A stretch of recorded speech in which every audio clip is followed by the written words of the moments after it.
হ্যাঁ, আমি রেগেই আছি। আপনি সত্যিই বলেছেন। আমার ক্লাসমেট নীল, ওকে তো আপনি চেনেন। ওই ছেলেটা অভদ্র আর অসভ্য একটা ছেলে। আমি ওর বিরুদ্ধে কমপ্লেন করতে এসেছি। আরে, এসব তুমি কি বলছো নীল? কখনো অসভ্য আর অভদ্র হতেই পারে না। নীল যথেষ্ট ভদ্র একটা ছেলে। ভার্সিটি ক্যাম্পাসে তার যথেষ্ট সুনাম রয়েছে। কলেজের স্টুডেন্টদের মধ্যে কেউ এখনো নীলের বিরুদ্ধে কোনো অভিযোগ করেনি। আর তুমি কিনা বলছো নীল অসভ্য? এমনটা হতেই পারে না। তুমি হয়তো ভুল কিছু দেখেছো বা ভুল কিছু শুনেছো। স্যার, আমি ভুল কেন দেখতে যাব? আর ভুল কেনই বা শুনতে যাব? আমি আমার নিজের সঙ্গে ঘটে যাওয়া ঘটনাটার কথা বলছি। নীল আমার সঙ্গে অভদ্রতা করেছে, তাই আমি আপনার কাছে ওর নামে কমপ্লেন করতে এসেছি। সে আমাকে প্রেমের প্রস্তাব দিতে চায়। নেহার এই কথা শুনে প্রিন্সিপাল স্যার মুখ নিচু করে মুচকি মুচকি হাসছিলেন আর নেহাকে বললেন, সে তোমাকে প্রেমের প্রস্তাব দিতে চায়, এটা তো খারাপ কিছু নয়। সুন্দর জিনিসের প্রতি সবার আকর্ষণ থাকে, এটাই স্বাভাবিক। আর লোহার কাছে চুম্বককে রাখতে হলে লোহা সেটাকে আকর্ষণ করবে, এটাও স্বাভাবিক। তাই আমি মনে করি নীল তোমাকে প্রেমের প্রস্তাব দেওয়াতে সেরকম কোনো অপরাধ হয়নি। স্যার, আপনি কিন্তু আমার বাবার ক্ষমতা সম্পর্কে ভুলে যাবেন না। আমার বাবা এই এলাকার চেয়ারম্যান। আমি চাইলেই কিন্তু আপনাকে এই এলাকা থেকে সরিয়ে দিতে পারি। তাই আপনার যা বলার চিন্তা ভাবনা করেই বলবেন। হ্যাঁ, আমি খুব ভালো করেই জানি তোমার বাবা এই এলাকার চলমান চেয়ারম্যান। তাই তোমরা চাইলে যা ইচ্ছা তাই করতে পারো। কিন্তু একটা কথা ভুলে যেও না নীল, নীল কিন্তু ফেলে দেওয়ার মতো ছেলে নয়। তার বাবারও কিন্তু যথেষ্ট অর্থ সম্পদ আর ক্ষমতা রয়েছে। সেও কিন্তু চাইলে ক্ষমতার বড়াই দেখাতে পারে। কিন্তু সে ভার্সিটিতে এসে আর পাঁচটা সাধারণ ছেলেমেয়ের মতোই চলাফেরা করে। আশা করব তুমি এই বিষয়টা মাথায় রাখবে। ও আচ্ছা, বুঝতে পেরেছি। এইভাবে কাজ হবে না। তাহলে বিষয়টা আমার বাবার কান পর্যন্ত পৌঁছাতে হবে। আপনি কোনো চিন্তা করবেন না। আমি আজকের মধ্যে এই বিষয়টা আমার বাবার কান পর্যন্ত পৌঁছে দেব। আর তারপর দেখব আপনি ওই ছেলেটাকে কিভাবে আমার বাবার হাত থেকে বাঁচাতে পারেন। সেই তুমি করতেই পারো। তোমার বাবার যেহেতু ক্ষমতা আছে, সেই ক্ষমতাকে তুমি অপব্যবহার করবে, এরকমটা কিন্তু হতে পারে না। আমি জানি তুমি যেমন বদরাগী আর অহংকারী, তোমার বাবাও ঠিক তেমন অহংকারী। মাটিতে পা পড়ে না। এটা ইউনিভার্সিটির, এখানে সবাই সমান। আমি এক চোখে তেল আর এক চোখে নুন বিক্রি করতে পারবো না। নেহা তখন খুব ভালোভাবেই বুঝতে পারল প্রিন্সিপাল স্যারের সঙ্গে এই ব্যাপারে কথা বলে কোনো লাভ হবে না। তাই সে প্রিন্সিপাল স্যারের কেবিন থেকে বের হয়ে ক্যাম্পাসে চলে গেল। সেখানে যেতেই তার বান্ধবীরা তাকে ঘিরে ধরলো আর প্রিন্সিপাল স্যারের কাছে যাওয়ার কারণ জানতে চাইলে তখন সে তার বান্ধবীদেরকে এসব কথা বলে কথা শুনে তার বান্ধবী তাকে বলে, হাসন, সবসময় তুই এরকম বিষয় নিয়ে কেন ঝামেলা করিস বলতো? লাইফটাকে যদি এখন এনজয় না করি তাহলে কখন এনজয় করব? এই তো সময়, এখনই জীবনের পুরোটা উপভোগ করতে হবে। মানে ওই আমাকে কি বলতে চাইছিস? ওই ছেলেটা যা করছে সবই ঠিক, তার প্রেমের প্রস্তাবে আমি রাজি হয়ে যাই? একদমই তাই। এই তো, তুই বুঝতে পেরেছিস। তুই যার সঙ্গে প্রেম করতে রাজি হয়ে যাস না কেন, জীবনটাকে উপভোগ করার জন্যই। জীবনটাকে তেজপাতা বানিয়ে ফেলিস না, একটু রসকস রাখ। শোন, তোর যদি এতই প্রেম করার ইচ্ছে থাকে, তাহলে তুই নিজে প্রেম করছিস না কেন? আমাকে কেন বলছিস? তুই খুব ভালো করেই জানিস আমি ইতিমধ্যে একটা রিলেশন কন্টিনিউ করছি। আমি যদি সত্যিই রিলেশনে না থাকতাম তাহলে নীলের প্রেমের প্রস্তাবে আমি রাজি হয়ে যেতাম। কারণ Neel is so beautiful, so cute, so handsome. তার মতো একটা ছেলেকে নিজের হাজবেন্ড হিসেবে পাওয়া তো ভাগ্যের ব্যাপার। তারপর আবার বড়লোক বাবার একমাত্র আদরের ছেলে, তাকে পটাতে পারলেই কোটি কোটি টাকা নিজের আয়ত্তে। তাহলে তুই কেন এটা বুঝতে পারছিস না? শোন রিয়া, তুই যদি আর একটা বারও ওর হয়ে ওকালতি করতে আসিস, তাহলে কিন্তু আমি ভুলে যাব তুই আমার বন্ধু হোস। আমি কখনোই বড়লোকের বাবার বিগড়ে যাওয়া ছেলেকে বিয়ে করব না। প্রেম তো অনেক দূরের কথা। আশা করব তুই বিষয়টা বুঝতে পেরেছিস। আর কখনো আমাকে এই ব্যাপারে কিছুই বলবি না। ওকে, তোর যা ভালো মনে হয় তুই তাই কর। আমি তোকে এ ব্যাপারে কিছুই বলবো না, কারণ আমি খুব ভালো করেই জানি তোর মনে শুধু অহংকার আর হিংসায় ভরপুর। তোকে আমি ভালো কোনো কথা বলি সেটা তুই শুনবি না, তাই আমি মনে করি তোকে কোনো কথা না বলার ভালো।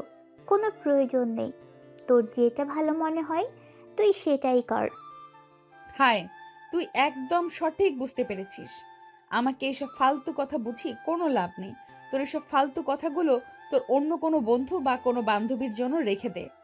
এগুলো আমি তোদের জন্য কাজে লাগবে। আমি আসি এখন। এই কথা বলে নেহা সেখান থেকে চলে গেল। আর সেদিন বিকেল বেলা বাড়িতে এসে তার আব্বুর সঙ্গে সবকিছু খুলে পড়ল।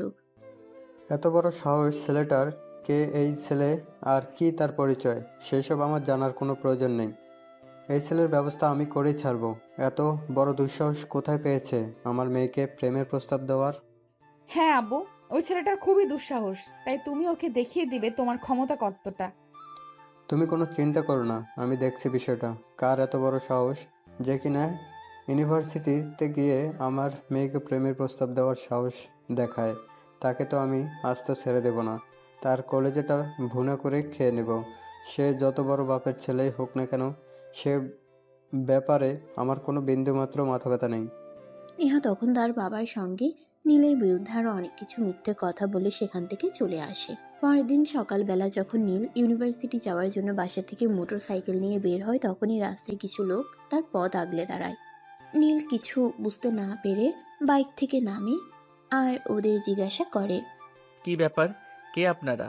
আর এভাবে আমার পথ আগলে দাঁড়িয়ে আছেন কেন? পথ থেকে ধরুন, আমার ইউনিভার্সিটি টাইম হয়ে গেছে, আমাকে যেতে হবে। আমরা যদি ভুল না করে থাকি তাহলে তুই সেই ছেলে যে নেহা ম্যাডামকে প্রতিদিন বিরক্ত করিস, তাই তোর সঙ্গে একটু বোঝাপড়া করতে আসলাম। ও তাই নাকি? শোন, তোদের নেহা ম্যাডাম কি হিজড়া নাকি যে আমার মতো এত ভালো একটা ছেলের প্রেমের প্রস্তাব সে অ্যাকসেপ্ট করতে পারছে না? সে কি সারা জীবন একা একাই থাকবে নাকি? এই ভদ্রভাবে কথা বল, তুই ভুলে যাস না তুই কোথায় দাঁড়িয়ে আছিস। আমরা চাইলে কিন্তু এখান থেকে তোর হাড়গুলো গুঁড়ো করে হসপিটালে পাঠিয়ে দিতে পারি। যদিও আমাদেরকে সেই রকম অর্ডার দেওয়া হয়েছে, কিন্তু আমাদেরও তো একটু দয়া মায়া আছে, তাই তোকে শেষবারের মতো সুযোগ দিচ্ছি। আজকের পর থেকে নেহা ম্যাডামকে কখনোই বিরক্ত করবি না। আচ্ছা ঠিক আছে, তোরা এখন যেতে পারিস। আমি এই বিষয়টা ভেবে দেখব। আমি আমার ভালোবাসাকে নিজের করে নেব নাকি ছেড়ে দেব। যদি মনে হয় ভালোবাসাকে ছেড়ে দেওয়া উচিত তাহলে ছেড়ে দেব। আর যদি মনে হয় নিজের ভালোবাসাকে নিজের করেই রাখা উচিত, তাহলে যা করতে হয় তাই করব। তোর যা ভালো মনে হয় তাই করিস, কিন্তু শেষবারের মতো বলে দিচ্ছি, তোকে ছাড়া নেহা ম্যাডামের আশেপাশে কোনোদিন দেখা না যায়। তোর ছায়াও যেন নেহা ম্যাডামের আশেপাশে কোনোদিন দেখা না যায়। আর যত দ্রুত সম্ভব এই ইউনিভার্সিটি ছেড়ে চলে যা, এটাই তোর জন্য বেটার হবে। কারণ তুই জানিস না নেহা ম্যাডাম আর তার বাবার সম্পর্কে। শোন, বউ হলো ভালোবাসার জিনিস, বউকে ভালোবাসা দিলে সব কিছুই পাওয়া যায়। আর শ্বশুরবাড়ির মানুষজন দিয়ে কি করি? আমার বউ যদি ভালো হয় তাহলে শ্বশুরবাড়ির কোনো প্রয়োজন আমার নেই। এই বলে নীল সেখান থেকে বাইক স্টার্ট করে সোজা ইউনিভার্সিটিতে চলে আসলো। ভার্সিটি আসতেই সে দেখতে পেল নেহা ভার্সিটির ক্যাম্পাসের এক কোণে চুপচাপ বসে আছে। তখনই নীল সেখানে গিয়ে তার সামনে দাঁড়ালো আর বলল, hi sweetheart, how are you? তুই এখানে আসলে কি করে? রাস্তায় কি কারোর সঙ্গে দেখা হয়নি? হ্যাঁ, আমার লক্ষ্মী হবু বউটা দেখা হয়েছিল তোমার সাঙ্গপাঙ্গদের সঙ্গে। ওদেরকে আমি বুঝিয়ে দিয়ে এসেছি। তা আমি আমার ভালোবাসার মানুষটার সঙ্গে থাকবো। তারা যতই ভয় দেখাক, আমি আমার ভালোবাসার মানুষকে ছেড়ে যাব না। কারণ I will really love you. Neel, তোকে আমি শেষবারের মতো বলছি আমার পিছু নেওয়া ছেড়ে দে। তা না হলে কিন্তু সেটা তোর জন্য খুবই খারাপ হবে।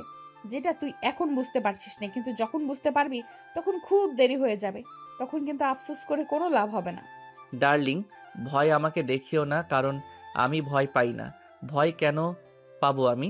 আমার কিসের কমতি আছে যার কারণে তুমি আমায় অ্যাভয়েড করতে পারো? আর তোমারই বা কিসের কমতি আছে যার কারণে তুমি নিজেকে এভাবে গুটিয়ে রাখার চেষ্টা করো? তুমি তো একটা সম্পূর্ণ মেয়ে, আর একটা মেয়ে তো একটা ছেলের প্রতি আকর্ষণ থাকবে, সেটাই স্বাভাবিক। কিন্তু তোমার ক্ষেত্রে তা কেন নয়? তুই আমার চোখের সামনে থেকে যাবি নাকি যাবি না সেটাই আমাকে বল। আমার কিন্তু এখন মেজাজ একদমই খারাপ হয়ে যাচ্ছে।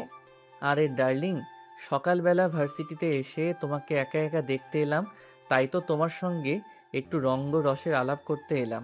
আর এখন কি না তুমি আমাকে মেজাজ দেখাচ্ছ? হবু জামাইকে কেউ এভাবে মেজাজ দেখায়? নীলের এরকম কথাগুলো নেহা নিতে পারছিল না, কারণ সে শর্ট টেম্পারেচারের, মানে অল্পতে রেগে যায়।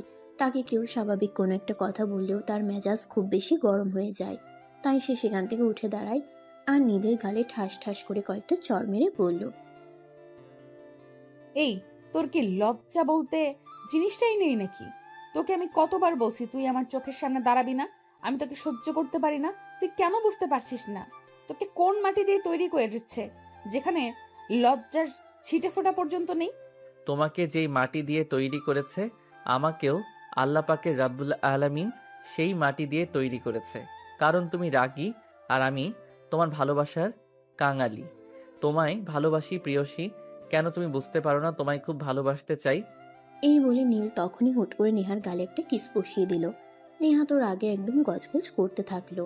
সে কি করবে কিছুই ভেবে পাচ্ছে না। তার আগে যেন নিজের চুল নিজেই ছিঁড়তে ইচ্ছে করছে। তাই সে নীলকে বলে, আমি বুঝতে পেরেছি, এইভাবে কাজ হবে না। তুই আমার পিছু নেওয়া ছাড়বি না। তাহলে এই কথা মনে রাখ, এই যে আমি এখন এবং এই মুহূর্তে ভার্সিটি ছেড়ে চলে যাচ্ছি, আর আজকের পর কখনো তোর সামনেই আসবো না। তখন আমি দেখব তুই কি করে আমায় বিরক্ত করতে পারিস। আমি আজকে অন্য কোথাও চলে যাওয়ার ব্যবস্থা করছি। সেটা তুমি চাইলেও করতে পারবে না ডার্লিং। তুমি যেখানেই যাও না কেন আমি তোমার পিছু পিছু যাবই। কারণ আমি তোমায় ভালোবাসি। তোমায় একা ছেড়ে দিয়ে কি করি বলো? মুফাল্লা, তুমি রক্ষা করো এই আপদটার হাত থেকে আমাকে। আমি আর একে সহ্য করতে পারছি না। প্লিজ আল্লাহ, তুমি আমায় উদ্ধার করো এর থেকে। এই বলে নেহা সেখান থেকে সোজা বের হয়ে বাসায় চলে আসলো। তাকে এই অসময়ে বাসায় দেখতে পেয়ে তার আব্বু জিজ্ঞাসা করে, কি ব্যাপার নেহা, কি হয়েছে? আমি তো তোমার আম্মুর কাছে শুনলাম তুমি একটু আগেই ইউনিভার্সিটিতে গিয়েছিলে, কিন্তু এখনই ফিরে আসলে কেন?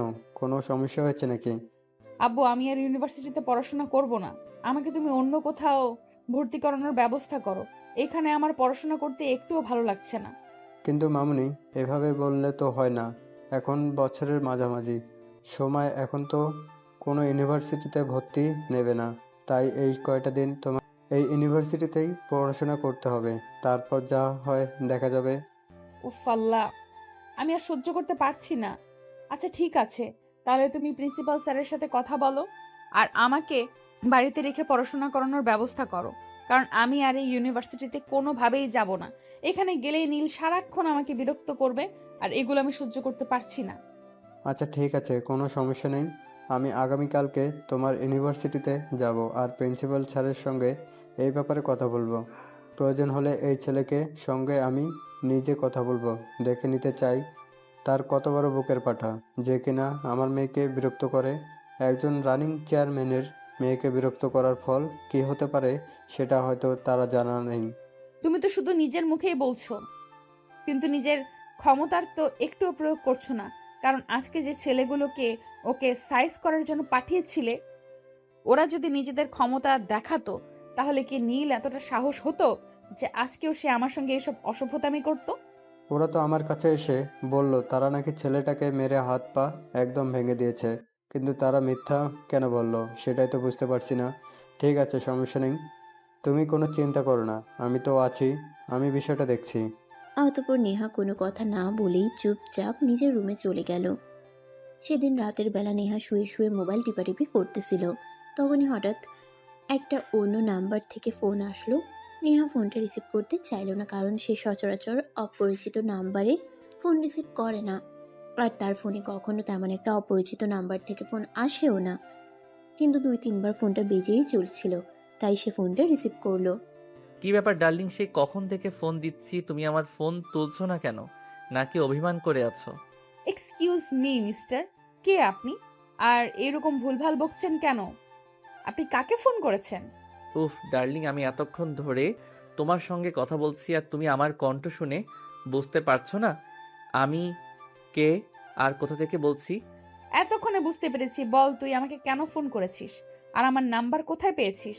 তাছাড়া এত রাতে আমাকে ফোন করার দুঃসাহস তোকে কে দিল যে তুই আমার পারমিশন ছাড়াই আমার নাম্বারে ফোন করেছিস? আরে ডার্লিং, আন্ডারস্ট্যান্ড, ভালোবাসার মানুষকে ফোন করতে অনুমতির প্রয়োজন হয় না। ভালোবাসার মানুষকে প্রয়োজন ছাড়া, অনুমতি ছাড়াই ফোন করা যায়।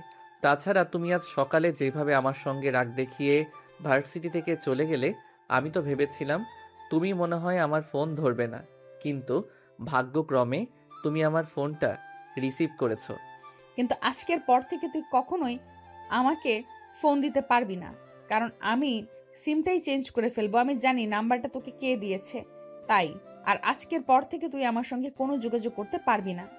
আরে ডার্লিং, তুমি আমাকে যতটা বোকা ভাবো আমি কিন্তু ততটাও বোকা নই। তুমি কয়টা সিম চেঞ্জ করবে, আমি ঠিক তোমার নাম্বার জোগাড় করে ফেলবো একদিনের মধ্যে। এটা আমি তোমাকে চ্যালেঞ্জ করলাম। ঠিক আছে, আমি আজ এখন এই মুহূর্তে তোকে চ্যালেঞ্জ করলাম। আগামীকাল থেকে তুই এই নাম্বারে আমাকে পাবি না। আমি এখনই সিমটা অফ করব, আর আগামীকালকেই নতুন একটা সিম কিনবো। তুই যদি আগামীকাল রাত 10টার মধ্যে আমায় ফোন করতে পারিস, তাহলে আমি মেনে নেব তুই আমার চাইতে অনেক বুদ্ধিমান। আর যদি তুই আমাকে ফোন করতে না পারিস, তাহলে তুই কোনোদিন আমার সামনে দাঁড়াতে পারবি না। ঠিক আছে ম্যাডাম, চ্যালেঞ্জ অ্যাকসেপ্টেড। আর যদি আমি আপনাকে ফোনটা করতে পারি তাহলে কিন্তু আমার প্রপোজাল আপনাকে অ্যাকসেপ্ট করতে হবে। ওকে, ঠিক আছে, আমিও তোর চ্যালেঞ্জ অ্যাকসেপ্ট করলাম। আমি যে নাম্বারটা নতুন কিনবো সেই নাম্বারে কিন্তু তোকে আমায় ফোন করতে হবে, কথাটা মাথায় রাখিস। এই কথা বলে নেহা ফোনটা কেটে দিল আর সঙ্গে সঙ্গে মোবাইল থেকে সিমটা বের করে ভেঙে ফেললো আর তারপর ঘুমিয়ে পড়লো। পরের দিন সকালবেলা ঘুম থেকে উঠে সে নাস্তা করলো আর তারপর একটু বাইরে হাঁটতে গেল। অপরদিকে নীল ঘুম থেকে উঠে ফ্রেশ হয়ে নাস্তা করে ভার্সিটিতে চলে গেল। ভার্সিটিতে এসে নেহাকে কোথাও দেখতে পেল না।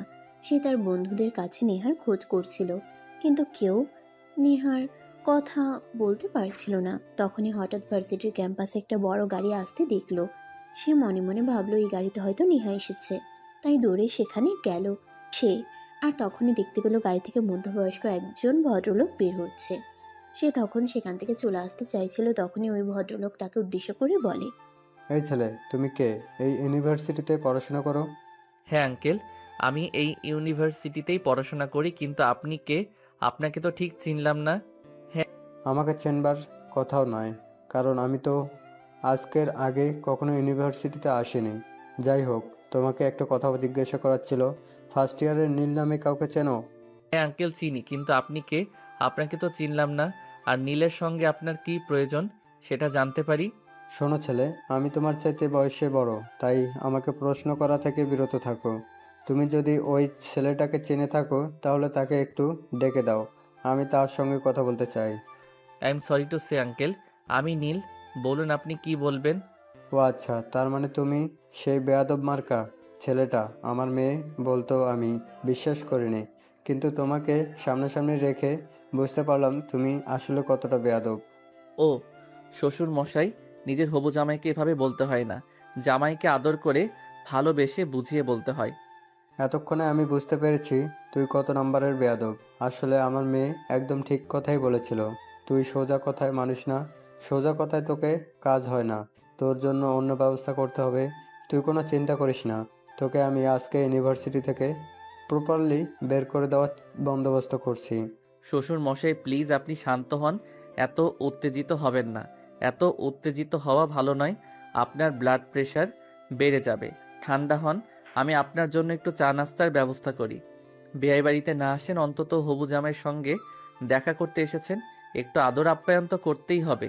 তোর সঙ্গে আমি এখানে কথা বলবো না, চল প্রিন্সিপালের রুমে, আমি তোর সঙ্গে সেখানেই কথা বলতে চাই।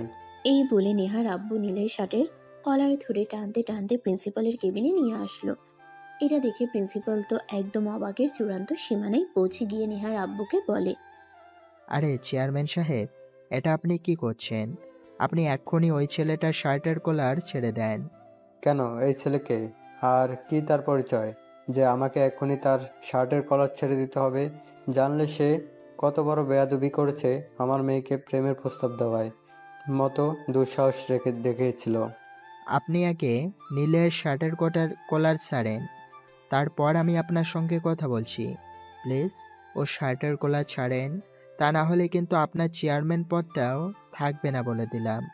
নেহার আব্বু তখন কোনো রকমে নীলের শার্টের কলারটা ছেড়ে দিল আর তারপর প্রিন্সিপাল স্যারকে বলল, হ্যাঁ, আবার বলুন কে এই ছেলে, আর কি তার পরিচয়, আর কি এমন মহান পরিচয় যার কারণে সে আমার মেয়েকে প্রেমের প্রস্তাব দেওয়ার মতো দুঃসাহস সে দেখাতে পারে? এ হলো নীল, নীল চৌধুরী গ্রুপ অফ ইন্ডাস্ট্রিজ মালিকের একমাত্র ছেলে। ছেলেটা একদম সাদাসিধে জীবনযাপন করতে চায়, তাই আমাদের ইউনিভার্সিটির মতো একটা লোকাল ইউনিভার্সিটিতে পড়াশোনা করতে চাইছে। আর তার বাবা তাকে দেশের বাইরে রেখে পড়াশোনা করানোর চিন্তাভাবনা করছিল, কিন্তু সেই দেশের প্রতি অনেক ভালোবাসে আর মায়া মমতায় দেশের ভিতরে থেকে গেছে। এসব আপনি কি বলছেন? চৌধুরী গ্রুপ অফ ইন্ডাস্ট্রিজের মালিকের মতো একটা লোক তার ছেলেকে এরকম একটা লোকাল ইউনিভার্সিটিতে পড়াশোনা করতে দিল? এটা আমার বিশ্বাস হচ্ছে না। আপনি আমাকে মিথ্যা কথা বলছেন। সে আমি আপনাকে মিথ্যে কেন বলতে যাব? আপনাকে মিথ্যে কথা বলে আমার কি লাভ? এখানে তো আমার কোনো লাভ লস নেই, তাই তো আপনাকে মিথ্যা বলার কোনো প্রয়োজনও নেই। আমি যা বলছি একদমই সত্যি কথা বলছি। চৌধুরী গ্রুপ অফ ইন্ডাস্ট্রিজ মালিকের একমাত্র উত্তরাধিকারী। আর একটা কথা আছে, আপনার মেয়েকে প্রেমের প্রস্তাব দিতে চেয়েছে। সেটা তো আপনার মেয়ের সৌভাগ্যের কথা। মেয়ের সঙ্গে কথা না বলে এখানে চলে এসেছেন আমার ইউনিভার্সিটিতে। ঝামেলা করতে আমি কিন্তু আপনার বিরুদ্ধে লিগ্যাল অ্যাকশনও নিতে পারি। I am so sorry principal সাহেব, আমি বুঝতে পারিনি। যাই হোক, আমি আপনার সঙ্গে অন্য ব্যাপারে কথা বলতে চাই। আমার মেয়েটার উপর অনেক রেগে গেছে, তাই সে ইউনিভার্সিটিতে ক্লাস করতে চায় না, শুধু পরীক্ষার সময় এসে পরীক্ষা দেবে। এই ব্যাপারে আপনি কি বলবেন? আপনার মেয়ে আমাদের ইউনিভার্সিটিতে পড়াশোনা করবে কি করবে না সে ব্যাপারে আমার বিন্দুমাত্র মাথা ব্যথা নেই। আপনি চাইলে আপনার মেয়েকে আমাদের ইউনিভার্সিটিতে রাখতে পারেন, চাইলে নাও রাখতে পারেন, তাতে আমার কোনো সমস্যা নেই। তবে আমাদের ইউনিভার্সিটি স্টুডেন্ট হতে হলে নিয়মিত ক্লাস করতে হবে, কারণ আমাদের ইউনিভার্সিটির প্রত্যেকটা স্টুডেন্ট খুবই রুলস মেনটেন করে। আর আমাদের ইউনিভার্সিটির রুলস না করা ছাত্রীকে আমরা কখনোই আমাদের ইউনিভার্সিটিতে রাখব না। এবার সিদ্ধান্ত আপনার। আপনি আপনার মেয়েকে আমাদের ইউনিভার্সিটিতে পড়াশোনা করাবেন নাকি অন্য কোনো জায়গায়? ঠিক আছে প্রিন্সিপাল সাহেব, আমি বুঝতে পেরেছি, সমস্যা নেই। আমি বাসায় গিয়ে আজকেই আমার মেয়ের সঙ্গে কথা বলবো, তারপর দেখি কি হয়। আর নীল, আই অ্যাম সরি, আমি আসলে তোমাকে চিনতে পারিনি। সরি বলার কিছুই নেই শ্বশুর মশাই। আমি আপনার হবু জামাই, আর হবু জামাইয়ের সঙ্গে সরি বলতে হয় না। আমি তো আপনার সন্তানের মতোই। যাই হোক, বাসায় গিয়ে আমার বউটাকে একটু বুঝিয়ে বলবেন সে যেন আমার প্রস্তাবে রাজি হয়ে যায়। আমার আবার পছন্দের জিনিসটাকে না পাওয়ার অভ্যাস নাই। ঠিক আছে বাবা, কোনো সমস্যা নেই। আমি বাসায় গিয়ে নেহার সঙ্গে কথা বলবো, আর ওকে বলবো তোমার প্রস্তাবে রাজি হয়ে যেতে, তোমার সঙ্গে সম্পর্ক যেতে। আর তোমার বাবাকে আমার সালাম দিও। ঠিক আছে শ্বশুর মশাই, ভালো থাকবেন। আর আমার বউটার প্রতি একটু খেয়াল রাখবেন যেন অন্য কোনো ছেলের সঙ্গে পালিয়ে না যায়, কারণ বউটাকে আমি খুব ভালোবাসি। অতঃপর নেহার আব্বু সেখান থেকে বের হয়ে সোজা বাসায় চলে গেল। বাসায় যেতেই নেহা তার আব্বুকে জিজ্ঞাসা করলো, কি ব্যাপার আব্বু, তুমি প্রিন্সিপাল স্যারের সঙ্গে কথা বলেছো আর ওই বদমাইশ ছেলেটাকে ভার্সিটি থেকে বের করার বন্দোবস্ত করেছো? মামুনি, তুমি একটু ঠান্ডা হও, নিজের মাথাটা ঠান্ডা করো। আমি তোমার সঙ্গে বসে কিছু কথা বলতে চাই, প্লিজ তুমি নিজেকে শান্ত করো। আব্বু, আমি নিজেকে পরে শান্ত করব। তার আগে তুমি আমাকে এটা বলো যে নীলকে তুমি ভার্সিটি থেকে বের করে দেওয়ার বন্দোবস্ত করে এসেছো কি না? আরে আমি তোমাকে বলেছি তুমি নিজেকে শান্ত করো, তারপর আমি তোমার সঙ্গে কথা বলছি, কিন্তু তুমি তো আমার কোনো কথা শুনছো না। বলতে তুমি আমাকে আরও কথা শুনিয়ে যাচ্ছ। আমি কি করে এসেছি আর কি করব সেটা আমি তোমাকে বলছি, কিন্তু তোমাকে যেটা বলেছি তুমি সেটা করো আগে। আচ্ছা ঠিক আছে, এই যে আমি শান্ত হয়ে বসলাম, এইবার তুমি আমাকে বলো ভার্সিটিতে কি হয়েছে। মামুনি, তুমি ওই ছেলেটার প্রস্তাবে রাজি হয়ে যাও। আমি আসলে ওই ছেলেটার পরিচয় জানতাম না, না জেনেই তোমাকে কথাগুলো বলে ফেলেছিলাম, কিন্তু আজ আমি তোমার ইউনিভার্সিটিতে গিয়ে সব কিছু জেনে এসেছি। তাই আমি তোমাকে বাবা হিসাবে রিকোয়েস্ট করে বলছি, তুমি নীলের প্রেমের প্রস্তাবে রাজি হয়ে যাও। আর যদি পারো তাহলে তাকে যত দ্রুত সম্ভব তাকে বিয়ে করে নাও, তাহলে সেটা তোমার আর আমার দুজনের জন্যই খুবই ভালো হবে। আব্বু, আমি কিছুতেই বুঝতে পারছি না তোমার মাথার সমস্যা হয়েছে কিনা। তুমি জানো তুমি আমাকে কি বলছো? আমি এই ছেলেটাকে বিয়ে করব? কখনোই না। এটা আমার দ্বারা একেবারেই অসম্ভব। এই ছেলেটাকে বিয়ে করার কোনো প্রশ্নই ওঠে না।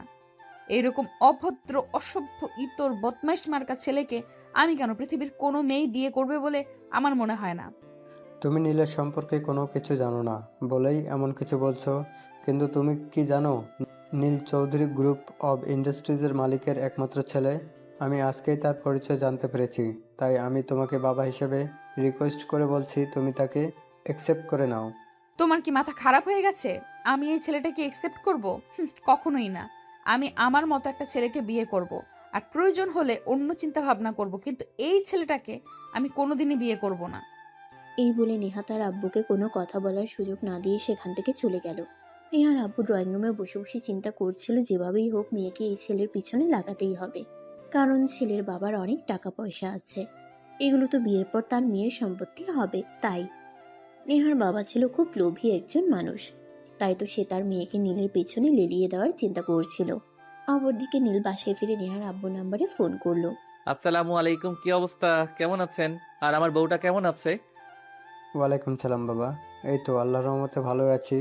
আর তোমার বউটাও খুব ভালো আছে, কিন্তু সমস্যা হলো তোমার বউটাকে তোমার দেওয়া প্রস্তাবে রাজি করাতে পারছি না। কি করব বলো? শ্বশুর মশাই, আপনি প্রচেষ্টা চালিয়ে যান, আর আমি তো আছি। বউটাকে তো আমার প্রস্তাবে রাজি হতেই হবে, না হয়ে কোনো উপায় নেই। আর হ্যাঁ, আপনাকে একটা কথা বলি, আপনাকে তো আগামীকাল যেভাবেই হোক আমার বউটাকে ইউনিভার্সিটিতে পাঠিয়ে দেবেন। আমার আবার বউটাকে না দেখলে ভালো লাগে না। ঠিক আছে বাবা, তুমি কোনো চিন্তা করো না, আমি দেখছি কি করা যায়। কাল যেভাবে পারি ওকে আমি ইউনিভার্সিটিতে পাঠানোর ব্যবস্থা করছি। অতঃপর নীল ফোনটা কেটে দিল। এদিকে পরের দিন সকালবেলা তার মোবাইলে অ্যালার্ম দিয়ে ঘুমিয়েছিল, কিন্তু ফোন সাইলেন্ট থাকায় সে শুনতে পেল না, যার কারণে ঘুম থেকে উঠতে দেরি হয়ে গেল। সে ঘুম থেকে উঠে দেখতে পেল সকাল 10টার মধ্যেও বাজে। সে নিজের রুম থেকেই চিৎকার শুরু করে দিল আর তার মাকে ডাকতে লাগলো। আম্মু, ওই আম্মু, কোথায় তুমি? সকাল 10টা বেজে গেছে, আমাকে ডাক দিলে না কেন? আমার তো ইউনিভার্সিটি যাওয়ার আছে। এখন আমি কখন যাব ইউনিভার্সিটিতে? আরে বাবা, আমি কি জানি তুই ইউনিভার্সিটি যাবি না কি যাবি না? তুই তো প্রতিদিন সকালবেলা নিজে থেকেই ঘুম থেকে উঠে যাস, কিন্তু আজ কেন ঘুম থেকে উঠতে এত দেরি হলো? আমি তো ভাবলাম হয়তো তোর শরীর খারাপ করেছে, নয়তো ইউনিভার্সিটি বন্ধ, তাই তো তোকে আমি ডাকতে চাইনি। যাই হোক, এখন নিচে আয়, আমিও নাস্তা করিনি, তোকে সঙ্গে নিয়েই নাস্তা করব। আমি নাস্তা করতে পারবো না, আমার সময় নেই। আমাকে এক্ষুনি ইউনিভার্সিটি যেতে হবে। আমি ইউনিভার্সিটি না গেলে যে আমার প্রেয়সীর মুখটা দেখতে পারবো না। প্রেয়সীর মুখটা দেখতে না পারলে যে আমার একটুও ভালো লাগে না। আরে বাবা, তোর প্রেয়সীটা আবার কে? সে আবার কবে আসলো তোর জীবনে? সেটা তো আমি বললি না। তোমাকে বলার মতো সময় পেয়ে ওঠিনি, তাই বলা হয়নি। যাই হোক, এখন আমাকে কোনো প্রশ্ন করো না, আমাকে ইউনিভার্সিটি যেতে দাও। বাসায় ফিরে তোমাকে সব বলবো। এখন আমায় বিরক্ত করো না প্লিজ। অতঃপর নীল তার আম্মুকে আর কোনো কথা বলার সুযোগ না দিয়ে বিছানা থেকে নেমে সোজা ওয়াশরুমে চলে গেল। তারপর ফ্রেশ হয়ে এসে নাস্তা না করে বাসা থেকে বের হয়ে সোজা ইউনিভার্সিটি চলে গেল। ইউনিভার্সিটি এসে দেখতে পেল ক্লাস অলরেডি শুরু হয়ে গেছে। অপরদিকে নেহা কিন্তু অনেকক্ষণ আগেই ইউনিভার্সিটি চলে এসেছিল তার বাবার চাপে পড়ে। তার বাবা তাকে অনেক করে বুঝিয়েছিল আজ তাকে ইউনিভার্সিটি আসতেই হবে, তাই তো সে আসলো। আর ইউনিভার্সিটি এসে যখন নীলকে দেখতে না পেল তখন সে মনে মনে খুবই খুশি হলো। সে ভেবেছিল নীল হয়তো ইউনিভার্সিটিতে আসবে না, কিন্তু তার সেই আশায় জল ঢেলে দিয়ে তখনই নীল ক্লাসরুমে প্রবেশ করলো। কি ব্যাপার ডার্লিং, আমার শ্বশুরমশাই দেখি তোমাকে সত্যি সত্যি ইউনিভার্সিটি পাঠিয়ে দিল। তুমি কখন আসলে? আমি তো ভেবেছিলাম তুমি ইউনিভার্সিটিতে আসোনি, আমাকে বিরক্ত করতে আবার চলে এসেছো। কি করব প্রিয়সীটা, বলো আমায়। আমি যে তোমাকে ছাড়া থাকতে পারি না, তোমায় না দেখলে আমার একটু ভালো লাগে না। তোমাকে না দেখলে আমার চোখের সামনে কি যেন একটা নাই নাই মনে হয়। খুব ভালোবেসে ফেলেছি যে তোমায়। আমার জীবনে তুমি না থাকলে যে কিছুই নেই। এই শোনো, তোমার এসব আজাইরা ভাষণ শুনতে আমার একদম ভালো লাগে না, তাই দয়া করে এসব আজাইরা ভাষণ আমার সামনে দিবে না। এটি ইউনিভার্সিটি, এখানে সবাই পড়াশোনা করতে আসে, তাই দয়া করে পড়াশোনায় মনোযোগ দাও, তাহলে পরীক্ষার রেজাল্ট ভালো করবে। আর আমাকেও পড়াশোনা করতে দাও, কারণ তুমি এখানে প্রেম করতে আসলেও আমি পড়ালেখা করতে এসেছি। আরে ডার্লিং, এভাবে বলতে হয় না। আমি কি কখনো বলেছি যে তুমি এখানে পড়াশোনা করতে আসোনি? এখানে সবাই পড়াশোনা করতে আসে, কিন্তু পড়াশোনার ফাঁকে নিজের মনটাকেও তো একটু ভালো রাখা প্রয়োজন। আর ভালো রাখার জন্য ভালোবাসাটা খুবই প্রয়োজন। আমি তোমায় ভালোবাসি প্রিয়সী। তুমি এইভাবে আমায় ডিস্টার্ব করছো, সেটা কিন্তু এখনই আমি ক্লাস টিচারকে জানিয়ে দেব। ক্লাস করার সময় কোনো মেয়েকে ডিস্টার্ব করা একদমই কিন্তু ঠিক নয়। তুমি কি চাও আমি ক্লাস টিচারকে নোটিস করি? যেখানে প্রিন্সিপাল স্যারের কাছে নোটিশ করে কোনো লাভ হলো না, সেখানে কি না তুমি ক্লাস টিচারের কাছে আমার নামে নোটিশ করতে চাইছো? ক্লাস টিচার কি আমার বিচার করবে নাকি আমায় কিছু বলবে? কিছুই লাভ হবে না। উল্টে ক্লাসের সবাই তোমার আমার সম্পর্কের বিষয়টা জেনে যাবে। সেটা কি খুব ভালো হবে? তুমি নিজেই চিন্তা করো। ও নীল, তোমার কি একবারও মনে হচ্ছে না যা করছো একদম বেশি বেশি করে ফেলছো? এটা কিন্তু করা একদমই উচিত হচ্ছে না। ডার্লিং, তুমি কেন এমন করছো? কেন আমায় বুঝতে পারছো না? প্লিজ ডার্লিং, একটু তোমার হাতটা ধরতে দাও। তোমার হাতটা কিন্তু সেই নরম, আমার কিন্তু খুব ভালো লাগে। নেহা তখন নীলের কথার কোনো উত্তর না দিয়ে নিজের বইপত্র হাতে নিয়ে ক্লাসরুম থেকে বের হয়ে সোজা ক্লাসের বাইরে চলে গেল। ক্লাস টিচার বিষয়টা দেখতে পেয়েও না দেখার ভান করে রইল, কারণ ক্লাস টিচার বিষয়টা জানতো, তাই তিনি চেপে গেলেন। অপরদিকে ক্লাস শেষ হলে নীল ভার্সিটির ক্যাম্পাসে আসলো আর নেহাকে বলল, কি ব্যাপার ডার্লিং, এভাবে ক্লাসরুম থেকে চলে আসলে কেন? এই নাও ক্লাসের নোটগুলো, ঠিক মতো পড়াশোনা করো। তোমাকে কিন্তু ভালো রেজাল্ট করতে হবে। তুমি চৌধুরী বাড়ির হবু বৌমা বলে কথা। ভালো রেজাল্ট না করলে কিন্তু আবার আমার বাবার মান ইজ্জত থাকবে না। তোর 14 গোষ্ঠীর মানিজ্যতের খেতায় আগুন, তুই কি ভেবেছিস আমি তোর গোষ্ঠীর মানিজ্যত নিয়ে চিন্তা করছি? তুই আমার চোখের সামনে থেকে দূর হয়ে যা। তোকে আমি সহ্য করতে পারি না, তারপরেও কেন তুই আমায় বারবার বিরক্ত করিস? ওই যে ডার্লিং, তুমি আমাকে মেনে না নিলেও আমার শ্বশুর মশাই কিন্তু আমাকে মেনে নিয়েছে। তিনি কিন্তু আমাকে তোমাদের বাড়িতে ইনভাইট করেছে। আজ রাতে কিন্তু আমি আসছি। একদম না। তুই যদি আমাদের বাড়িতে আসিস তাহলে কিন্তু আমি তোর মাথা ফাটিয়ে ফেলবো, তোকে খুন করতে পারি, তার কিন্তু কোনো গ্যারান্টি নেই। তুই খুব ভালো করে জানিস আমার মেজাজ খারাপ হয়ে গেলে আমি কি করতে পারি। সে তোমার যা ইচ্ছা তুমি তাই করতে পারো। তুমি যদি নিজে নিজেই বিয়ের আগে বিধবা হতে চাও, তাহলে আমি কেন তোমাকে বাধা দেব? তোমার যা ইচ্ছে তুমি তাই করতে পারো। আমি কোনো ব্যাপারে তোমাকে কোনো বাধা দেব না। তোমার মন চাইলে বিয়েও করতে পারো, তাতেও আমার কোনো আপত্তি নেই। নীলের এসব ইয়ার্কি ফাজলামো কথাবার্তা শুনে মেজাজ ক্রমশ গরম হয়ে যাচ্ছিল। সে আর নিজেকে কোনোভাবেই কন্ট্রোল করতে পারছিল না। তখনই সে নীলের শার্টের কলার চেপে ধরে বলতে লাগলো, দেখ, আমি কিন্তু এক্ষুনি তোর মাথা ফাটিয়ে ফেলবো। আমার মেজাজ কিন্তু খুব গরম হয়ে যাচ্ছে, তুই ভাবতে পারছিস না আমি তোকে ঠিক কি করব। আরে ডার্লিং, উত্তেজিত কেন হচ্ছ? আমি তো তোমাকে বললাম তুমি চাইলে আমায় বিয়ে করতে পারো। আর এখন এই মুহূর্তে চাইলে আমায় একটা কিস করতে পারো। তোমার ওই নরম গোলাপি ঠোঁট দুটোর কিস খেতে আমার খুব ইচ্ছা করছে। তখনই নেহা হাত উঁচু করে নীলকে থাপ্পড় মারতে চাইছিল, কিন্তু নীল সেটা হতে না দিয়ে নেহার হাত চেপে ধরলো আর তখনই নেহাকে টান দিয়ে নিজের বুকের সঙ্গে মিশিয়ে নিল। নেহা তখন নিজেকে ছাড়ানোর চেষ্টা করছিল, ছাড় আমাকে বলছি, তা না হলে কিন্তু তোর সঙ্গে খারাপ কিছু হয়ে যাবে বলে দিলাম। কিন্তু কে শুনে কার কথা। ভার্সিটির ক্যাম্পাসে ছাত্রছাত্রীরা সবাই উপস্থিত ছিল। তাদের সামনে নীল নেহাকে নিজের আরো কাছে টেনে নিয়ে নেহার ঠোঁট দুটোতে ইচ্ছে মতো কিস করতে থাকলো। নেহার রাগে একদম আগুন হয়ে যাচ্ছিল, কিন্তু নীল সেদিকে কোনো পরোয়া না করে তার মনস্কামনা পূর্ণ করে নেহাকে ছেড়ে দিল। তখনই নেহার রাগে ফুসফুস করতে করতে ভার্সিটি ক্যাম্পাস থেকে বের হয়ে সোজা বাইরে চলে গেল আর ড্রয়িং রুমে এসেই চেঁচামেচি শুরু করলো। কি ব্যাপার, কি হয়েছে নেহা? কি সমস্যা তোমার? তুমি এভাবে চেঁচামেচি করছো কেন? এটা বাড়ি নাকি মাছের বাজার? আমি তো সেটাই বুঝতে পারছি না। তুমি এমনভাবে চেঁচামেচি করছো যেন মাছের বাজার, মাছ বিক্রেতা মাছ বিক্রি করছে। আব্বু, তুমি আজকেই আমাকে দেশের বাইরে পাঠানোর ব্যবস্থা করো। আমি আর এখানে থাকবো না, আমার একটুও ভালো লাগছে না আর এখানে থাকতে। সব কিছু মুখের কথা নাকি? বললেই হয়ে গেল? দেশের বাইরে যেতে হলে মিনিমাম কিছু কাজ করতে হয়, সেগুলো করতে একটু হলেও সময় লাগে।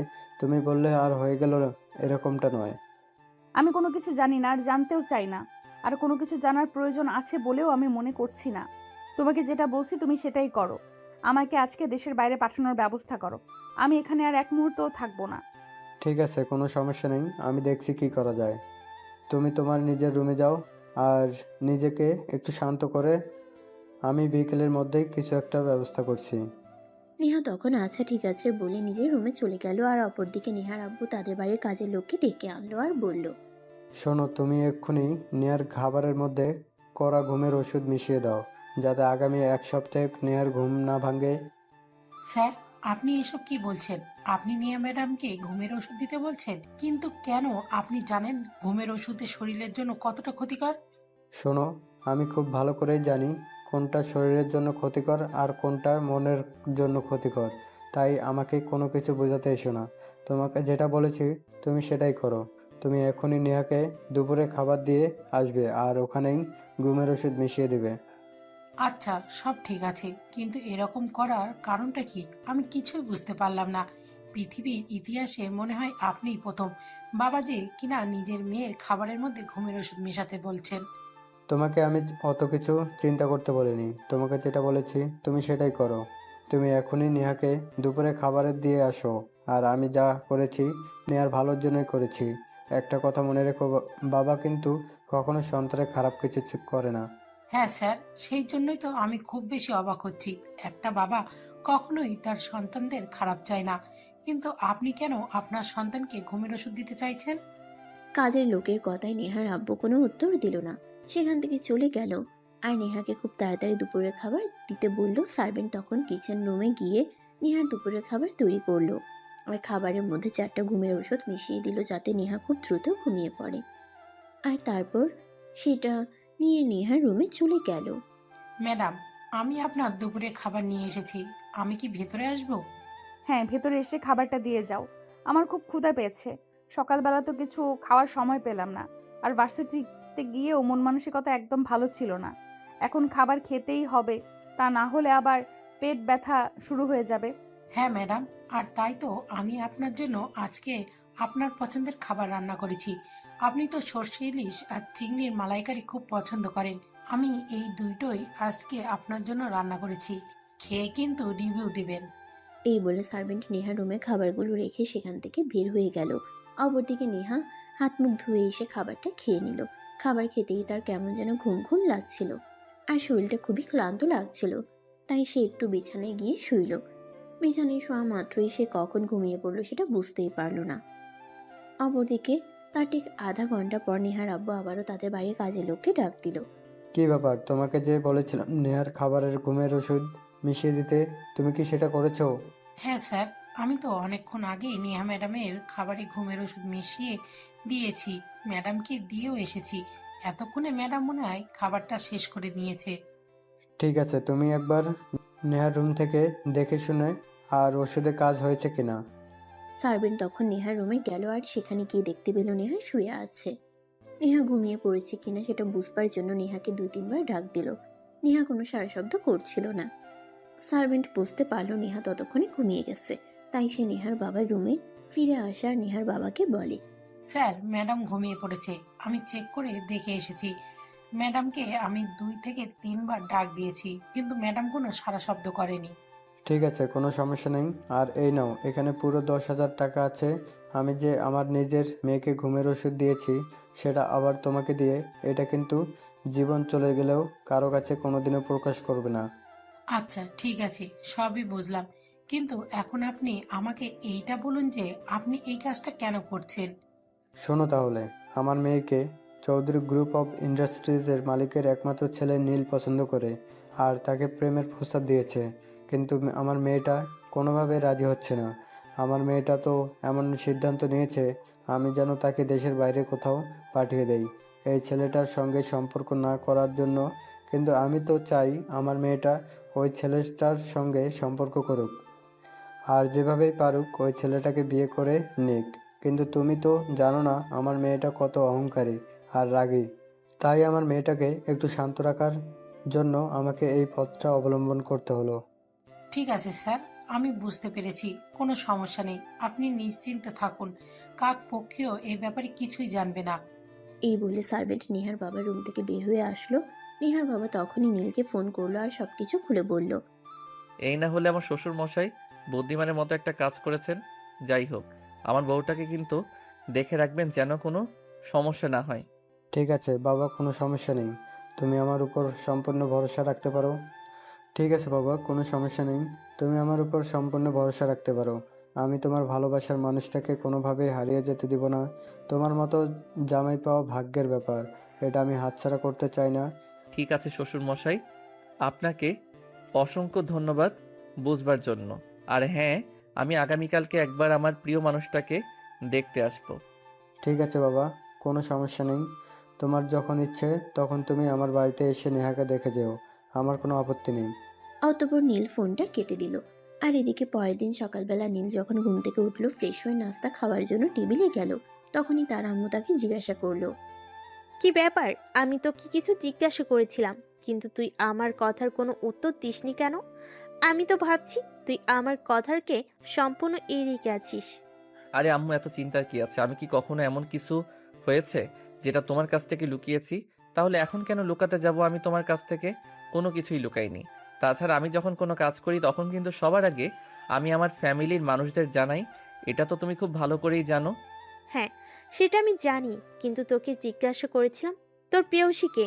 তুই তো সেই বিষয়ে আমাকে কিছুই বললি না। তুই কি নতুন নতুন প্রেমে পড়েছিস নাকি? হ্যাঁ, আর মেয়েটাকে আমি খুব ভালোবেসে ফেলেছি। আমি বিয়ে করতে চাই মেয়েটাকে। এটা তো খুবই ভালো খবর। তাহলে আজকে তোর আব্বু বাসে আসলে আজকে আমি তোর আব্বুর সঙ্গে এ ব্যাপারে কথা বলবো। কে মেয়েটা?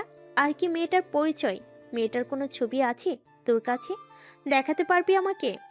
মোবাইলটা বের করে তার মোবাইল থেকে নেহার একটা ছবি তার আম্মুকে দেখালো।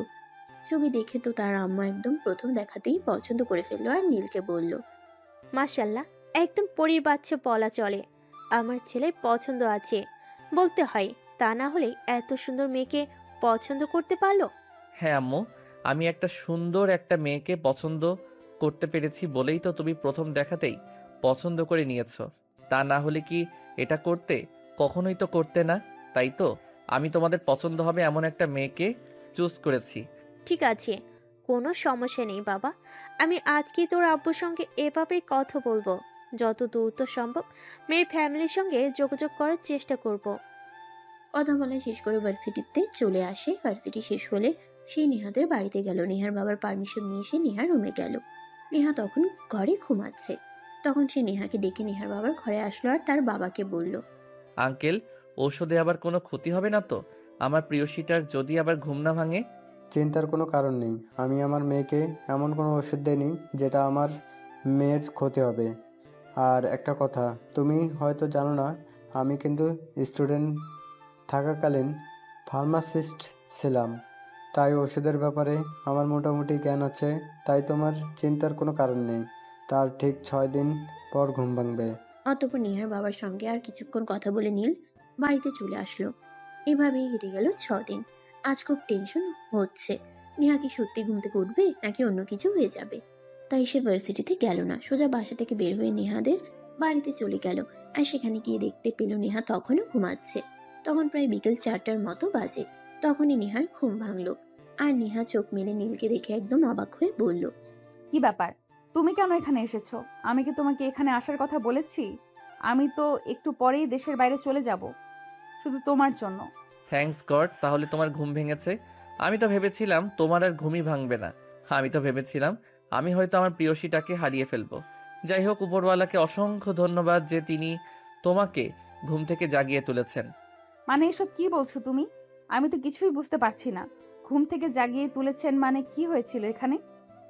তখনই নেহার বাবা সেখানে এসে উপস্থিত হলো আর নেহার ঘুম ভেঙেছে এটা দেখে নেহাকে বলল, আজ 6 দিন পর হয়ে গেছে।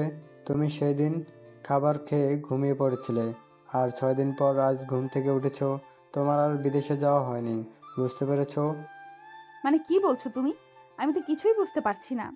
আমি এমন ঘুমালাম যে 6 দিন পর ঘুম থেকে উঠলাম, কিন্তু কিভাবে সম্ভব? সেটা আমি তো কখনো 5-6 ঘন্টার বেশি ঘুমাতেই পারি না। তাহলে এতটা সময় কি করে কেটে গেল? তোমরা নিশ্চয়ই আমার সঙ্গে উল্টাপাল্টা কিছু করেছো, তাই না?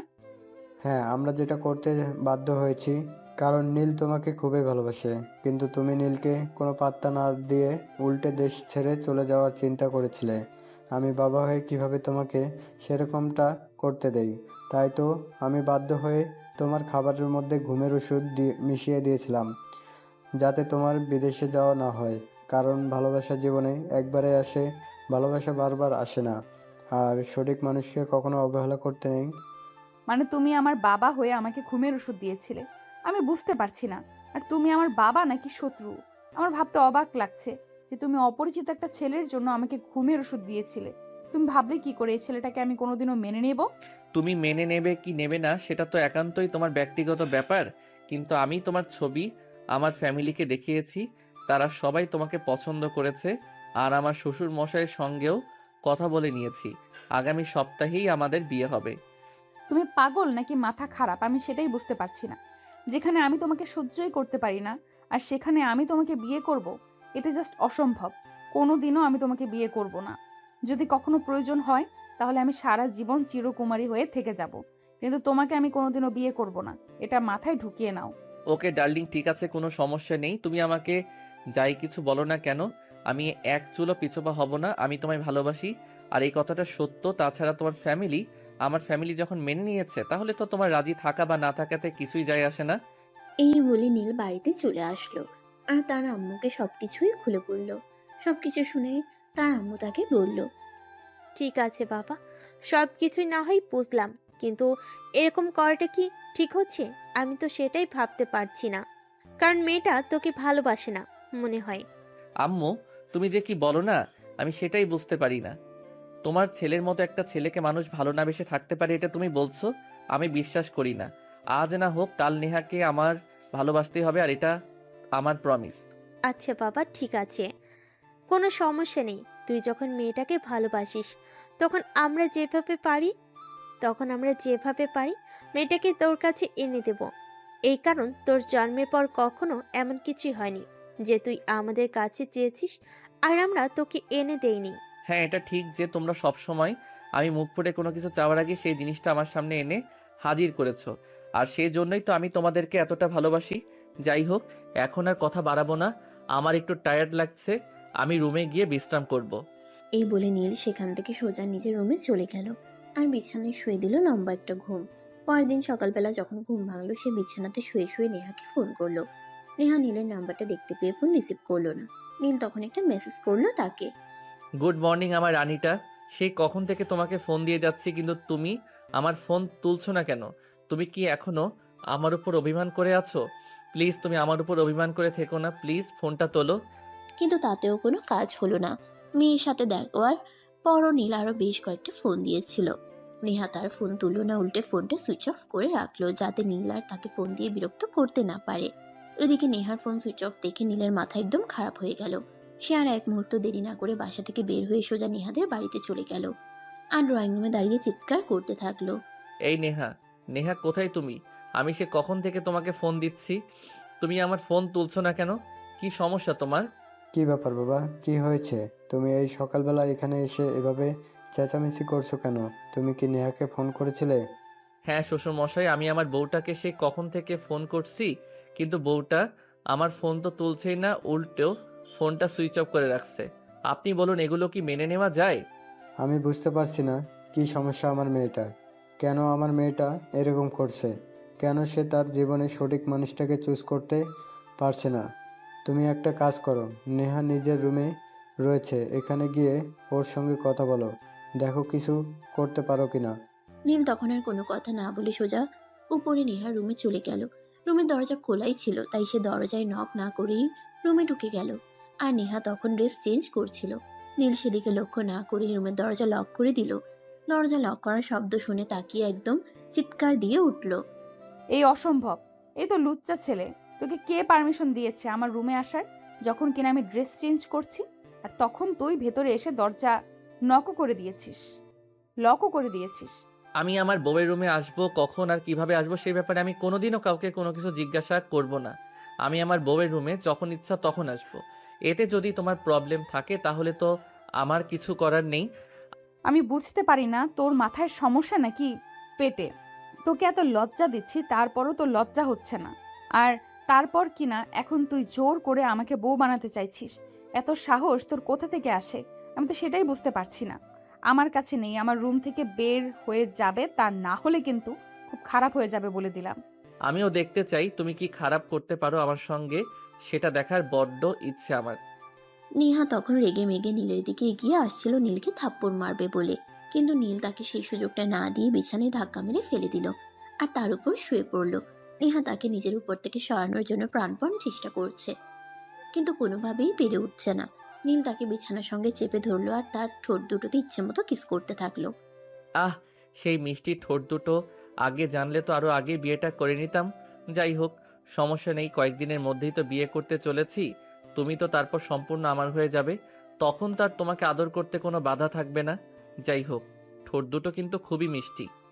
ততক্ষণে নেহা নীলকে কোনো রকমে ধাক্কা দিয়ে নিজের উপর থেকে সরিয়ে রুম থেকে দৌড়ে বেরিয়ে গেল আর সোজা ছাদে চলে আসলো। নীল তার পিছন পিছন ছাদে আসলো আর সে খেয়াল করে নেহা ছাদের একপাশে দাঁড়িয়ে আকাশ দেখছিল।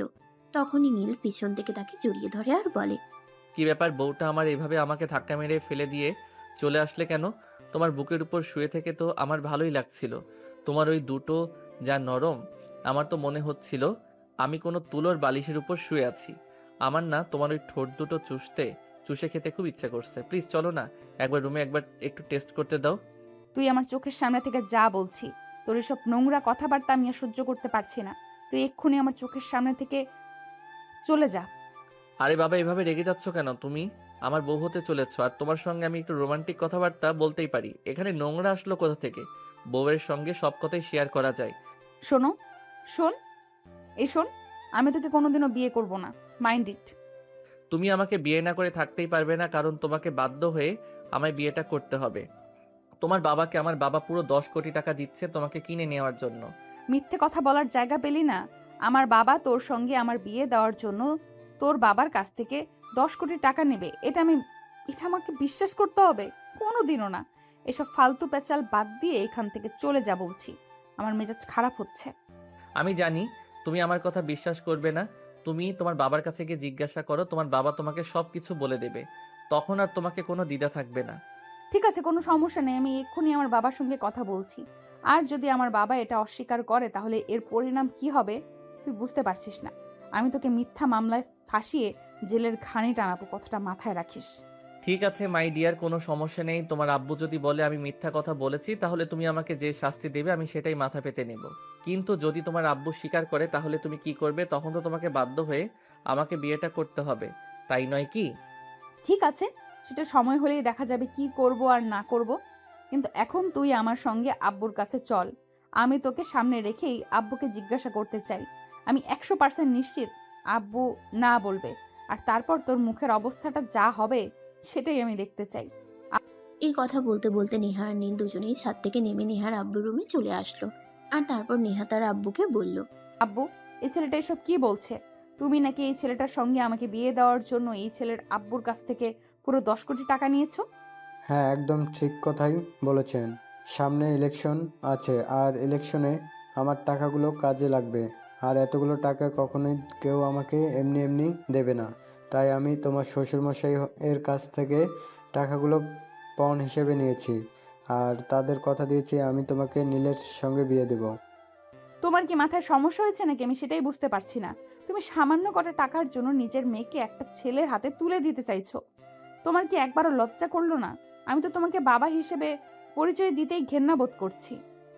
এসব কথা বলে কোনো লাভ হবে না মামনি, কারণ আমি তোমার শ্বশুর মশাইকে কথা দিয়েছি আর ওনার কাছ থেকে টাকা নিয়েছি ওনার ছেলের সঙ্গে তোমাকে বিয়ে দেব বলে।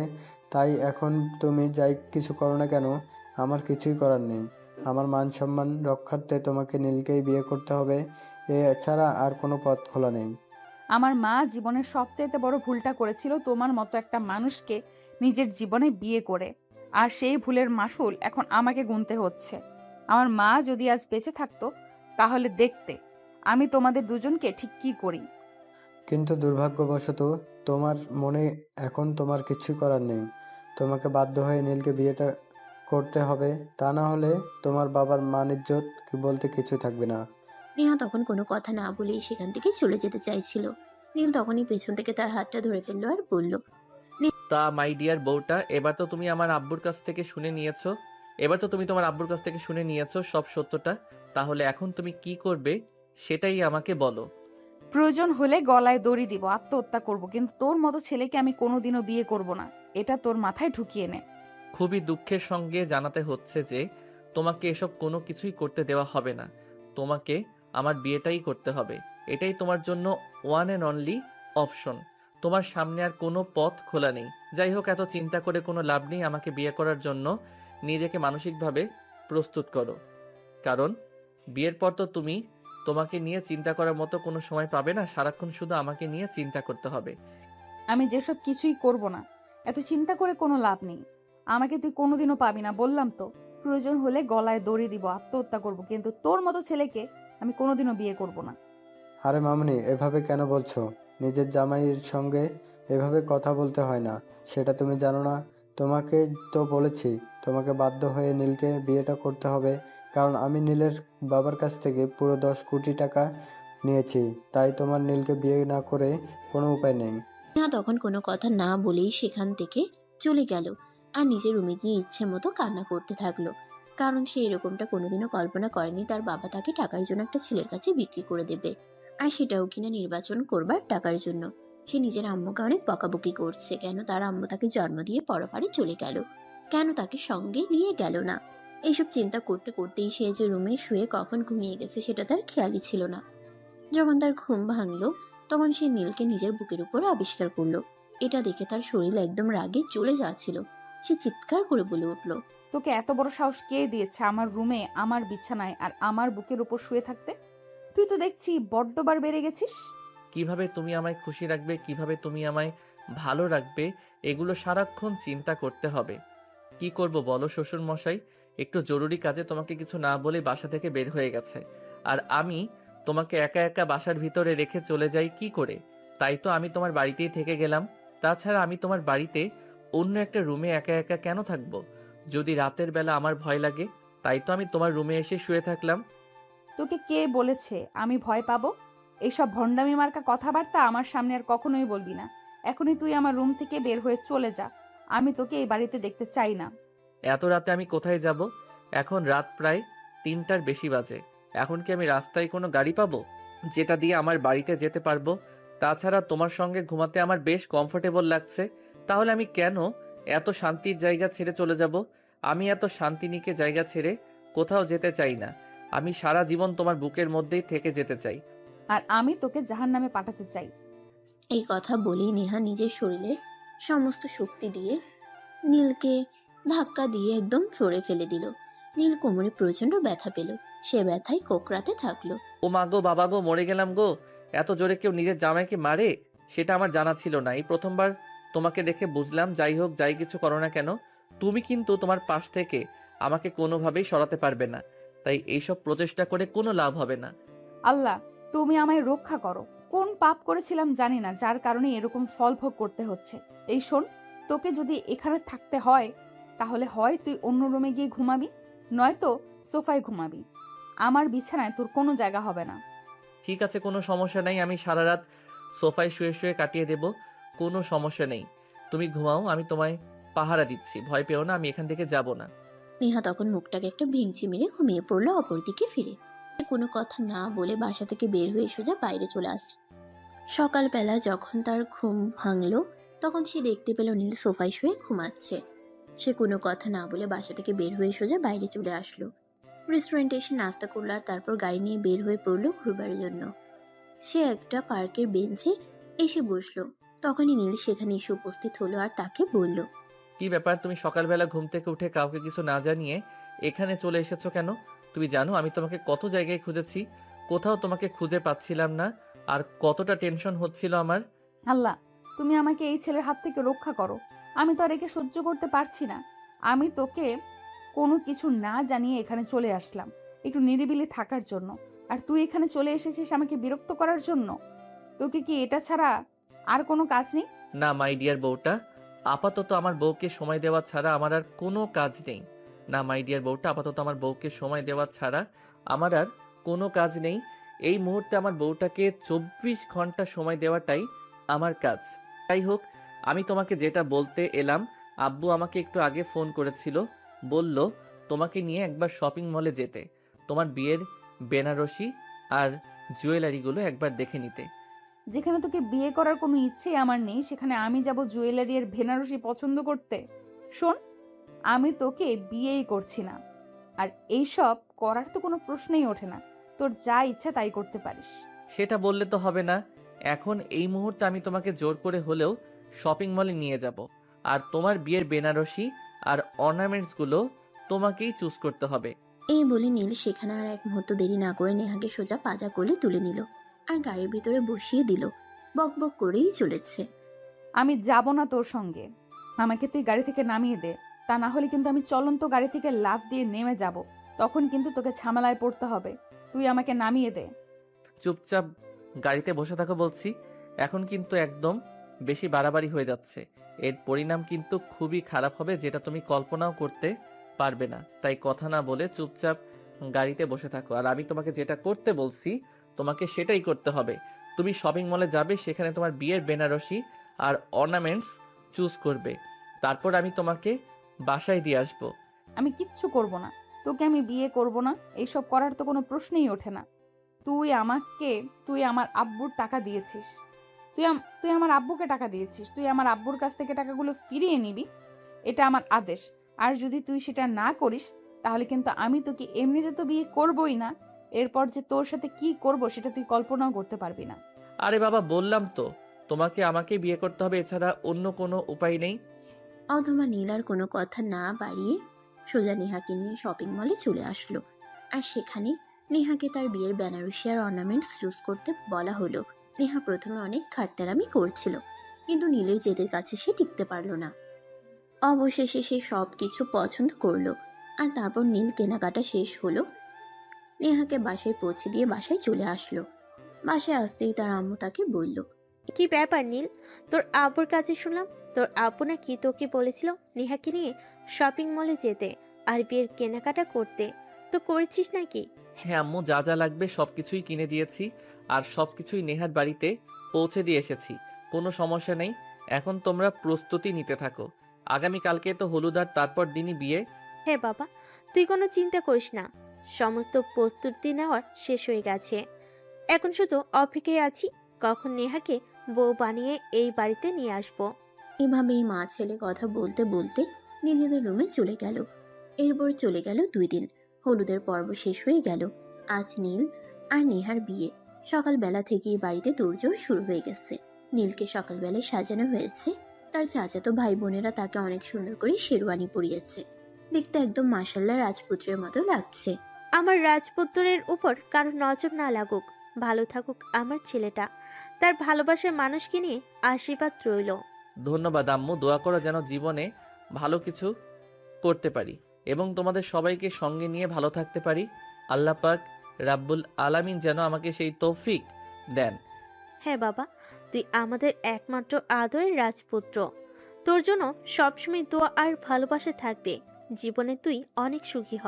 এরপর সমস্ত রীতি নেওয়াজ শেষ করে নেহাদের বাড়ির উদ্দেশ্যে রওনা হয়েছিল বরযাত্রী। এদিকে নেহাকে সাজানোর জন্য পার্লার থেকে লোক এসেছে, কিন্তু নেহা কোনোভাবেই সাজগোজ করতে চাইছে না। তখনই তার বাবা সেখানে আসলো আর তাকে বলল, নেহা, তুমি তো আমার একমাত্র মেয়ে, তোমার কাছে আমি এইটুকু চেয়েছি আর তুমি আমাকে এইটুকু দিতে পারছো না। আমি বাবা হিসেবে কি এইটুকু তোমার কাছ থেকে আশা করতে পারি না? তুমি আমার কাছে যদি অন্য কিছু চাইতে তাহলে আমি সেটা দিয়ে দিতাম, কিন্তু তুমি যেটা চাইছো সেটা তো দেওয়া আমার পক্ষে কোনোভাবেই সম্ভব নয়। তুমি খুব ভালো করেই জানো নীলকে সহ্য করা আমার পক্ষে সম্ভব নয়। নীলকে আমি কোনো দিনও আমার লাইফ পার্টনার হিসেবে মেনে নিতে পারবো না। তাহলে তুমি কেন এটা নিয়ে আমাকে জোরাজোরি করছো? তার প্রথম কারণ, নীল তোমাকে ভালোবাসে আর সে তোমায় খুব ভালো রাখবে। আর দ্বিতীয় কারণ হলো, আমি নীলের বাবার কাছ থেকে 10 কোটি টাকা নিয়েছি পণ হিসেবে। সেগুলো আমি কোনোদিনও ফেরত দিতে পারবো না। তাই তোমার বাবার অনুরোধ তোমার কাছে, তুমি নীলকে বিয়ে করে নাও। আর একটা কথা মনে রাখো, বাবা মা কখনোই সন্তানের খারাপ কিছু চায় না। নীল খুব ভালো ছেলে, তুমি খুব ভালো থাকবে তার সঙ্গে। ঠিক আছে আব্বু, কোনো সমস্যা নেই। তুমি যখন আমাকে এত রিকোয়েস্ট করে বলছো তাহলে আমি বিয়েটা করছি। কিন্তু একটা কথা মাথায় রেখো, বিয়েটা কিন্তু শুধু কাগজে কলমেই থাকবে।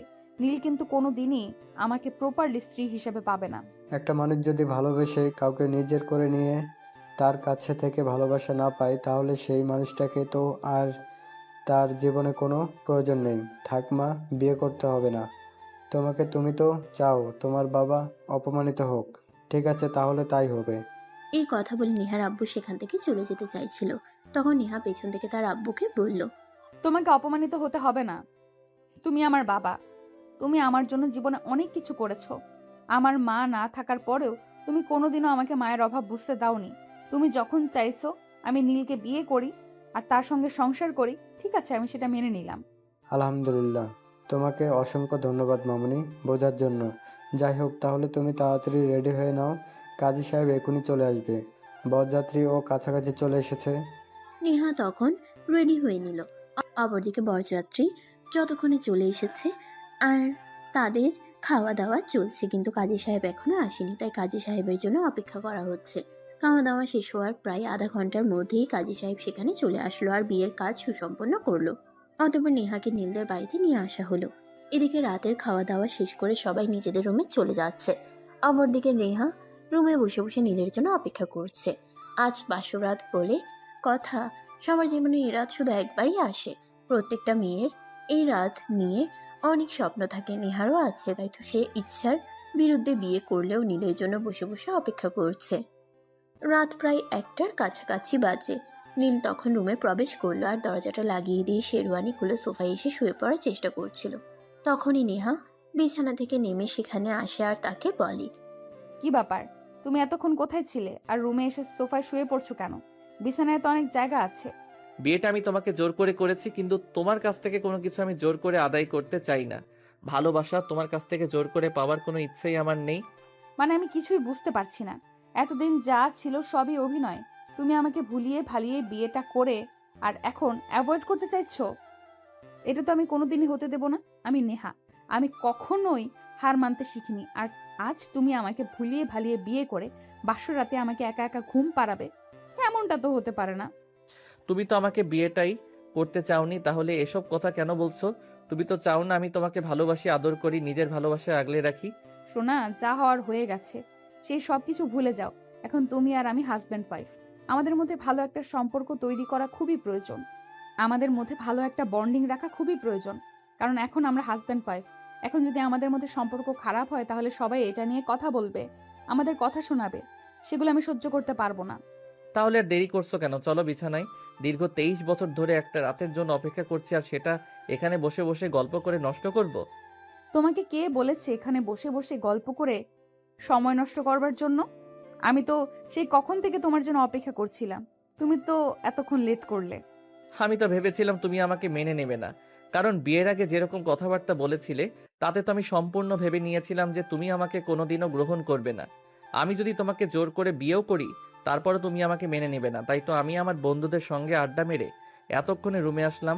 আমি যদি জানতাম তুমি সবকিছু ভুলে গিয়ে নতুন করে শুরু করতে চাও, তাহলে কি আমি এতটা সময় কখনই বাইরে নষ্ট করতাম? হ্যাঁ, যেটা হওয়ার তো হয়ে গেছে, তাহলে এখন আর ঝামেলা করে কি লাভ? বিয়ে তো জীবনে একবারই হয়, তাহলে কেন এখন আর শুধু শুধু ঝামেলা পড়বো? যাও, ফ্রেশ হয়ে আসো, আগে 2 রাকাত নফল নামাজ পড়বো। ঠিক আছে, তুমি 2 মিনিট ওয়েট করো, আমি এক্ষুনি ফ্রেশ হয়ে অজু করে আসছি। তুমিও তোমার কাপড় চোপড় চেঞ্জ করে নিতে পারো। আলমারিতে তোমার জন্য আমি বেশ কিছু কাপড় চোপড় এনে রেখেছি। নেহা তখন আলমারি থেকে নিজের জন্য একটা সুতির শাড়ি বের করে পরে নিল আর তারপর ওয়াশরুম থেকে উজু করে এসে দুজনে একসঙ্গে 2 রাকাত নফল নামাজ আদায় করে নিল। তারপর নীল চাহিদা মাছ থেকে নেয়া আগে তাজা করে তুলে নিল আর বিছানায় নিয়ে শুয়ে দিল। জানো, এই রাত নিয়ে আমার জীবনে কত স্বপ্ন ছিল। ভেবেছিলাম হয়তো পড়াশোনা শেষ করে চাকরি বাকরি করব, তারপর একটা ছেলেকে পছন্দ করে তাকে বিয়ে করব। হ্যাঁ, কিন্তু সেটা তো আর হলো না। শোনো, জন্ম, মৃত্যু, বিয়ে এগুলো আল্লাহ পাক লিখে রেখেছেন। কখন, কোথায় আর কিভাবে হবে সেটা আল্লাহ ছাড়া আর কেউ জানে না। এই 3টি বিষয় মানুষের কোনো হাত নেই। যাই হোক, বাদ দাও সেসব কথা। যা হওয়ার তা তো হয়ে গেছে। এতদিন তোমার সঙ্গে যা কিছু করেছি সব কিছুর জন্য সরি। আসলে তোমায় খুব ভালোবাসতাম। যেদিন তুমি ভার্সিটিতে প্রথম এসেছিলে সেদিনই তোমাকে দেখে আমার ভালো লেগে গেছিল। তাই তো তুমি আমাকে বারবার অপমান করার পরও আমি তোমার পিছু নেয়া একবারের জন্য ছাড়িনি। এখন কি এই